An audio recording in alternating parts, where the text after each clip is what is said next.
নিয়ে গেল রে, জলদি হালকেরে খবর দিতে হইব। পাডা হাল্ক, তুই এখানে খাইতাছস, ওইদিকে তোর বউরে পুকুরে বিশাল এক সাপ ধরে নিয়ে গেছে।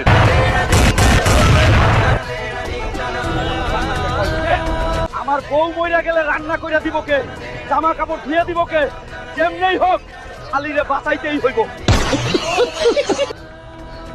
এই এই আন্দা কুন্দা সাপ, আমার বউ কই? আমার বউরে জলদি ফিরাই দে। আমার নাম অ্যানাকোন্ডা সাপ আন্দাকুন্দা না? বুঝছি, তোরে শেষ কইরা বউরে নিতে হইব।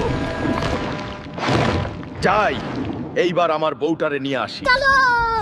বউরে, তোরে এবারের মতো বাঁচাইলাম, এখন যা খাবার রান্না কর, অনেক খিদা লাগতেছে। হালকের বউরে সাপে নিয়ে গেল রে, জলদি হালকেরে খবর দিতে হইব।